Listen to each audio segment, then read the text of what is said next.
Pater Theophilus Januaris Jow. Pertama kali tugas di Paroki Kristus Terang Dunia IWK. Pada saat itu tahun 1992 ada pesta Mawi di distrik Gurulu, Kabupaten Jaya. Lalu waktu itu pesta nikah itu untuk perempuan-perempuan itu wajib untuk kasih kawin atau menikah. Itu SD. Jadi pas tahun 92 itu kami tamat SD kelas 6 itu. Jadi kami ada lima perempuan itu yang diantar Bapak Uskup ini Uskup terpilih ini kan diantar kami ke Maria Goretti sini. Jadi kami tinggal di asrama. Sesudah itu tahun itu juga kan sudah mulai pesta mawe di atas di Kurulu. Itu pesta mawe besar-besar itu, bahaya punya. Jadi yang perempuan yang sudah buah dada keluar itu maunya kasih kawin semua, termasuk Abi aneh punya bapak. Aduh, ini siapa? Padauke ini langsung masuk SD. Waktu itu kan Bapak Laurus Lani ya, kepala sekolah SD JPPK langsung lapor. Tapi waktu itu tidak tahu ada kesepakatan antara kepala sekolah Bapak Lani dengan ini kah Bapak Dauke kah, tidak, ini juga belum tahu. Tapi Pak Laurus Lani juga orang keras. Dia bilang tidak, perempuan harus sekolah begitu. Didukung oleh yang Bapak Uskup Pekerjaan waktu itu pastor paroki di juga. Jadi dia bilang tidak, ini mereka harus sekolah. Sampai 5 itu ada pesta perkawinan massal besar-besaran itu di kita punya kampung sini. Jadi pada saat itu ada orang tua yang mengerti, juga ada yang tidak mengerti, yang tidak tahu artinya pendidikan itu seperti apa, orang sekolah itu seperti apa, mereka belum mengerti. Jadi sudah pada saat itu mereka pikir saja sudah sekolah tidak perlu. Yang penting anak-anak ini mereka bisa sudah besar-besar siap untuk mau kasih jodoh kawin. Jadi zaman saat itu masih istilahnya bilang sitin upaya apa itu, paksa jodohkan, orang tua jodohkan anaknya. Jadi sudah kita orang tua yang lain mengerti macam siapa bapak dengan Bu Guru Dorcas pe bapak, Kristina Alua pe bapak. Itu kalau Kristina Alua pe bapak itu wajar karena dia bapak tuh mantri dan dia masih adik-adik, masih jauh di bawah. Tapi kalau macam saya dengan Dorcas itu kan orang tua itu mengerti, bahkan mereka mau supaya saya dengan Dorcas itu kami sekolah. Terus dari keluarga kami yang lain itu mereka kenapa mau kasih sekolah mereka seperti itu. Baku beraduk mulut begitu sampai kasihan ini bapak ini orang tua kami, Bapak Uskup ini dua-dua, Bapak Uskup John almarhum, Bapak Uskup Pater Yan dengan waktu itu Pater Dominikus Hodo itu masih frater di sini. Jadi saat itu mereka mungkin banyak juga, ada Pak Fulus Fanga, terus siapa Bapak Raymond juga kah? Mereka waktu itu ramai sekali kami di sini. Tapi sudah saat itu saat pemaksaan untuk pernikahan dengan kami perempuan-perempuan di Wika Gurulu pada umumnya itu Pater memang berusaha keras kumpulkan masyarakat, toko-toko, baku marah juga sempat bertengkar pada saat itu besar-besaran. Bilang tidak bisa, bukan Pater anak dan lain sebagainya. Mereka omong sudah cerita.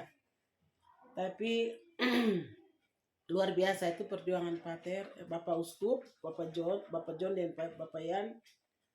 Akhirnya kami sebagian dari putri-putri Kurulu sudah berhasil. Bahkan sampai dengan orang tua mereka itu mau baku pukul dan Bapak Uskup mereka ini, Bapak Yan dan Bapak Uskup almarhum John. Mau baku pukul, sempat yang adik-adik kami itu dibawa lari dengan mobil juga turun ke bawah. mungkin termasuk saya di antara waktu itu mungkin saya juga tak bisa lupa. Tua juga. Kami pater langsung main mobil pas orang waktu itu pater punya tuh hijau. Mobil itu kecil, baru sudah rusak-rusak, tapi pater langsung kita ketemu orang ke laki-laki begitu langsung dia kasih sembunyi kita nih, baru bilang tunduk kepala begitu, kita tunduk kepala nih. Mau bawa kita juga orang jaga-jaga, jadi pater juga bilang kalau dia udah keluar nanti saya juga tantang mereka begitu. Jadi pastor langsung bilang pater sendiri yang kasih kelihatan muka, tapi kita semua tuh tunduk kepala baru turun ini. Turun sepanjang jalan itu ketemu orang itu kita langsung pater bilang tunduk langsung tunduk.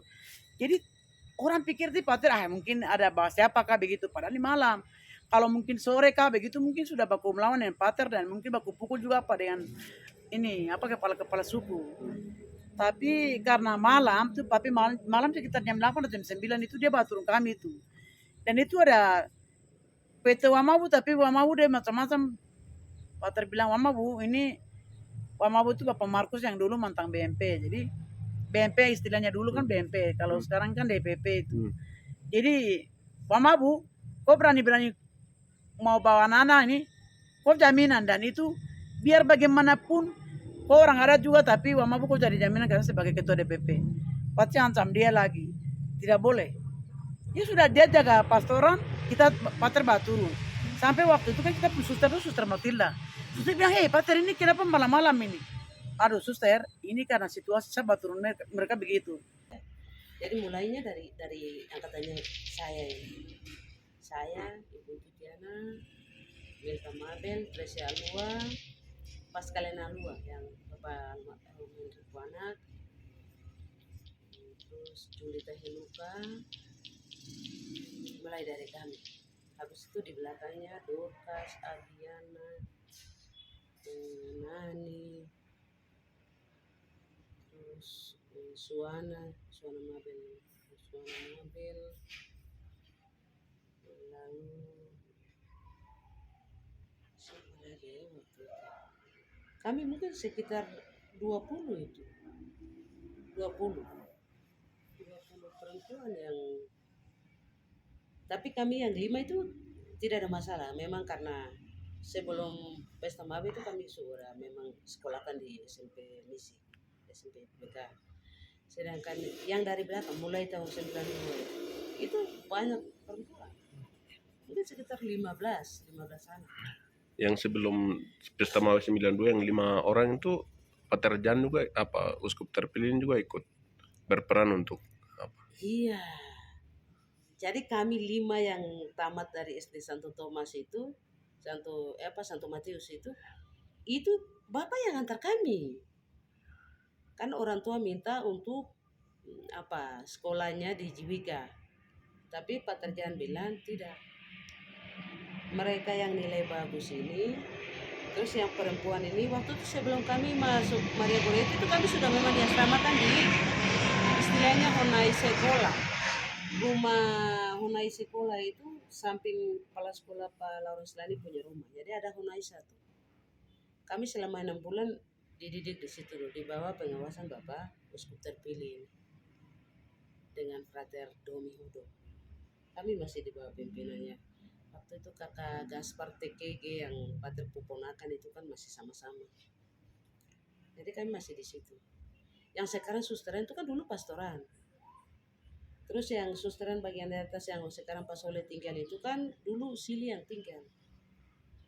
Jadi kami SD, rumah yang sekarang Ibu Kori tinggal itu dulu ada Honai. Jadi kami diasramakan di situ. Kami perempuan semua itu ada 12. Tapi yang dari Mulima itu memang orang tua keras. Jadi 7 itu dari Mulima. Ada Sorabut 4, ada Willy 2. Vero Willy yang Lazarus Lobo, dia istri itu termasuk teman angkatannya itu. Ya, tapi yang dari Mulima itu mereka memang keras. Orang tuanya keras. Sampai Pater Jan bilang silakan kalau mau bawa. Jadi mereka 7 itu di bawah. Jadi kami 5 yang Pater antar kami ke asrama Nurjaya. Waktu itu Suster Matilda Laurati kan yang kepala biara ibu asrama. Jadi suster saya titip mereka ini. Nah, setelah kami titip, dititip sekolah di SD SMP JBPK. Tidak lama kemudian pesta mawin besar-besaran itu. Jadi sudah, yang di belakangnya kami yang kelas 5 naik kelas 6 itu jadi sasaran. Sampai yang dibawa lari, sampai Bapak Uskup bawa lari mereka ke Wamena itu. Di asrama sini tampung. Biasa. Jadi kita perempuan Perulu yang sekarang sekian banyak yang sudah sarjana, sudah kerja, ini semuanya atas apa ya mau bilang usaha Bapak Uskup. Kalau seandainya dulu pastor lain mungkin kami tidak. Biaya di asrama itu waktu itu kalau saya dibiayai dari suster orang. Kita yang lain juga begitu karena kadang pater juga dia bayar kita di sana. Kalau ini kan 100 dulu dari 75 kan, dari 75. Pertama 15.000 naik sampai kayak pas angkatan kami itu 75. Jadi kadang-kadang pastor langsung antar uangnya ke sana. Baru kadang-kadang suruh orang tua kami datang kerja bantu suster ya langsung suster dong ini bayar sana potong. Jadi tidak dibiayai kalau memang kita melawan di sana tidak mungkin kasih kita biaya sekolah. Ini pastor paroki dia tanggung. Begitu. Setelah berhasil, setelah kerja datang, orang mati kah, WNE apa segala macam telepon. Kita begini, tolong bawa gula, tolong bawa kopi. Nirwam tidak ada. Padahal orang saat itu kan mau kasih 20.000 ini mau, tidak ada. Saya ini, kalau saya punya hati tidak baik, saya tidak pusing dengan keluarga saya. Karena saya biaya semuanya dari Bapak Uskup almarhum dengan Bapak Uskup terpilih. Tapi bukan saya, kami ada berapa itu. Kan punya uang selama Bapak bayar. Kalau tidak ada, Bapak datang sendiri kunjungan. Kasih tahu suster, aduh belum ada jadi sabar ya.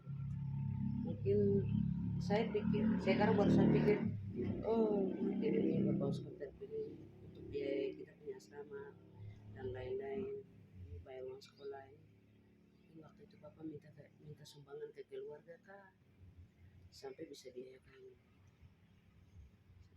Kalau saya pikir itu tuh, saya langsung telepon Bapak butuh apa? Kirim ke lari itu saja. Nana tidak pernah minta. Tapi yang orang yang tidak pernah biaya kita itu babi 20-30 juta pun kita berani angkat Bang untuk sumbang duka. Tuhan terima kasih. Kalau bukan Pater Jan itu tidak mungkin kami sekolah. Yang saya biasa pikir itu saja. Biasa juga saya bicara kalau tidak ada Pater Jan ini memang berjuang mati-matian dengan kepala suku baku melawan sudah sampai orang makan uang juga kami tidak naik. Pater larang kami untuk naik. Pater bilang orang tua kalau mau antar ke sana begitu. Jadi sudah orang tua itu selalu kalau kami mau makan uang apakah di atas kami tidak naik. Sampai kami tinggal langsung menetap di asrama. Tidak pernah naik. Setelah acara mawin selesai baru kami bisa naik. Dan sekarang kami sudah Pater pertahankan kami situ sampai kami selesai di SMP Misi tahun 95. 95 terus masuk di SMA PK Santo Thomas Wamena. Itu pun Pater masih monitor kami. Pater pindah itu pun masih monitor kami terus bagaimana sampai teman-teman tuh ada yang jadi guru terus termasuk Liliana Mabel jadi guru. Macam kami saya sendiri jadi pegawai di itu kerja di swasta juga.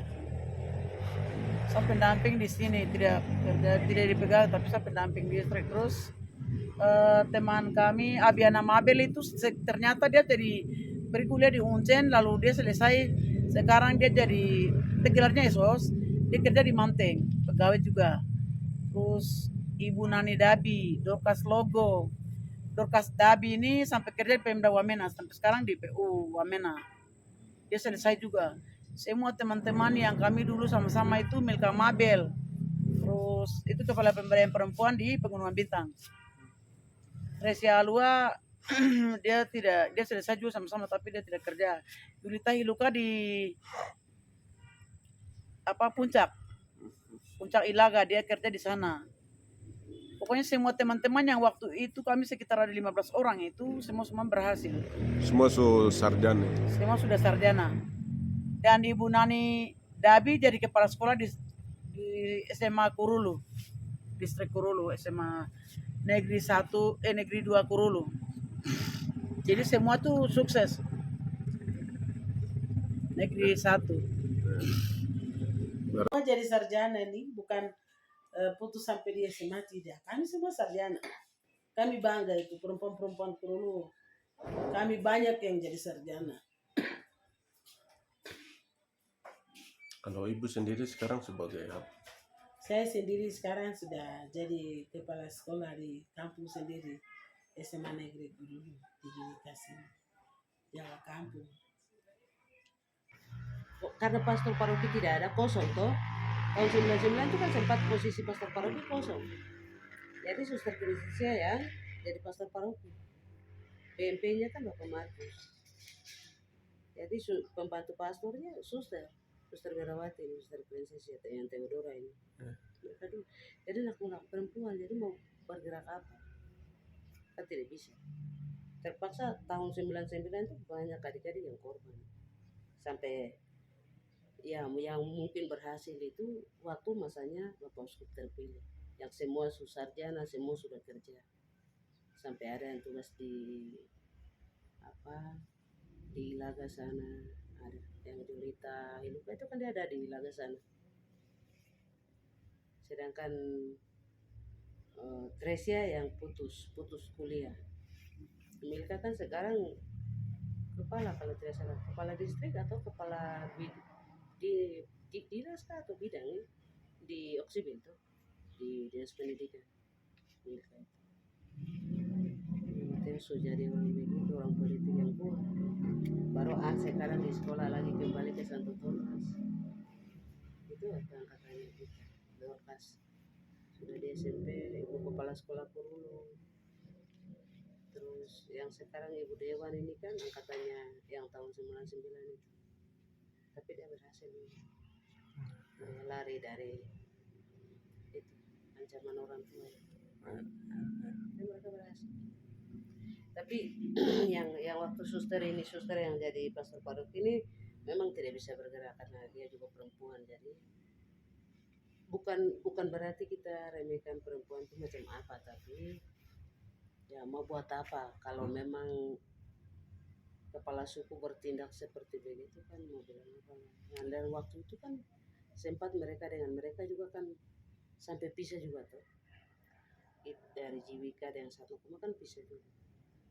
Sampai Bapak Marcel Banait senjata itu di bawah bukit itu tuh. Langsung dia pegang senjata di atas. Pegang di atas langsung. Kau berani datang macam-macam, tembak langsung. Jadi waktu itu saya punya bapak itu, dia punya sesi sampai segala macam, waktu kasih tinggal di Jiwika di Kanegelas itu, baru baca Bapak Marcel tarik dia untuk mau bicara, mau selenggarakan pesta malam. Sampai waktu tidak baik, baru kemarin baru lihat bawa naik baru damaikan orang. Khusus selesai sekolah datang baru kita buat. Itu yang tahun 99 itu parah pun. Anak-anak masih kecil begini juga dikasih kawin. Adik-adik banyak yang adik-adik punya anak langsung selalu bilang mama tua, kamu sudah besar, baru bilang mama tua terus. Saya capek juga. Sampai anak masih SMA. Itu sampai adik-adik anak-anak itu kan sudah kuliah, ada yang sudah kuliah pulang. Macam siapa ini? Yang di bawah ini, dulu anak yang tua ini. Dia anak kan sudah selesai pulang. Sudah selesai. Karena memang ditarik keluar, dipaksa kawin.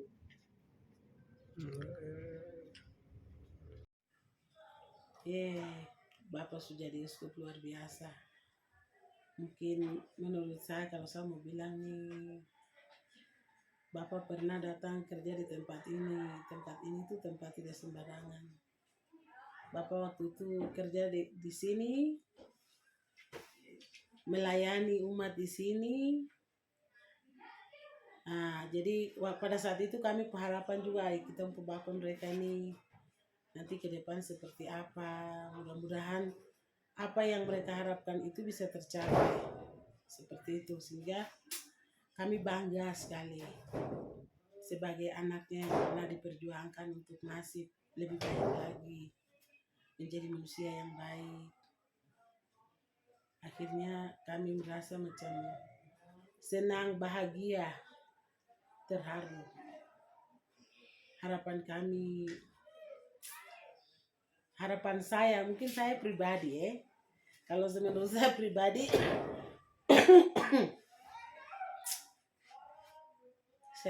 saya mau omong seperti apa nih, saya juga bingung. Tapi yang saya bisa omong tuh terima kasih Tuhan, karena Tuhan sudah menjawab pergumulan kami yang tadinya kami harap Bapak mungkin setelah pater bisa jadi uskup. Itu memang kami pernah dengan teman-teman kami cerita-cerita. Akhirnya Bapak sudah jadi, itu harapan kami dulu. Putri-putri Wika itu. Kami punya harapan seperti itu dan Bapak sudah jadi. Terima kasih Bapak. Ke depan mungkin Bapak bisa mungkin jangan Bapak di situ saja, tapi Bapak bisa datang lihat kami lagi kembali di sini. Karena sekarang nih kami macam bagaimana istilahnya, kami perempuan-perempuan dari Kurulu itu semua suka kawin keluar. Tadi saya tidak sebut Leni lagi, Leni Sorabu. Leni juga kami semua sudah pergi, tapi sebagian dari itu kami sudah pulang. Sekarang kami harapan mungkin satu waktu Bapak kalau ada waktu bisa datang lihat kami lagi kembali ke Yiwika, panggil kami lagi kembali. Yang pernah Bapak bawa-bawa kami, didik kami, memberikan dukungan semangat, motivasi dulu sampai kami sudah seperti ini. Kami minta juga mungkin dukungan dari Bapak supaya ke depan Yiwika ini kita buat lebih baik, paroki kami buat lebih baik, yang lebih baik lagi itu seperti apa. Kami minta supaya Bapak datang kasih mungkin suatu seminar atau sosialisasi dengan umat masyarakat, umat yang ada di sini, berapa paroki Wika ada berapa kering dengan stasi yang ada, Iluga juga dengan Eleli. Mungkin kami bagaimana supaya ke depan gereja kami pegang seperti dulu, karena dulu zamannya Bapak mereka tuh semangat luar biasa. Tapi sekarang kami ini yang sekarang ini entah kenapa, karena pengaruh perkembangan zaman yang begitu ini, sehingga gereja itu orang makin berkurang, terus pemuda semakin malas, mabuk yang luar biasa itu, lalu palang-palang jalan dan lain sebagainya. Ini juga kadang saya berpikir bagaimana caranya mungkin secara rohani dulu kita bentuk di bagian ini supaya bagaimana dengan pemerintah kita jalan, karena anak-anak sekarang kita semakin lupa Tuhan. Jadi kami minta supaya mungkin harapan saya secara pribadi, kalau Bapak ada waktu datang ke Yiwika, tempat yang dulu pernah Bapak injak, Bapak datang, Bapak panggil kami, keluhan kalian seperti apa yang kamu hadapi di kampung-kampung, di paroki ini, kami bangun kembali seperti dulu, seperti apa itu yang saya mau supaya kami bicara sama-sama di paroki baru itu, dan saya langsung panggil kepala sekolah yang bernama Pak Lawrence Lani, dan juga saya panggil ketua Badan Musyawarah Paroki yaitu Bapak Markus Logo. Saya mau bicara dengan mereka, kira-kira bagaimana strategi apa yang kita bisa ambil supaya jangan sampai semua anak itu bisa dikorbankan dengan perkawinan massal ini. Jadi sekitar 12 atau 13 anak itu saya pisahkan dan saya kasih sama kepala sekolah dan Pak Markus Logo, ketua Badan Musyawarah Paroki. Saya bilang yang ini saya supaya mereka ini tetap sekolah. Saya pernah perjuangkan ini, mereka ini semua sudah berhasil, mereka sudah menjadi sarjana. Ada yang beberapa sudah jadi guru, ada yang kerja di kantor pemerintah.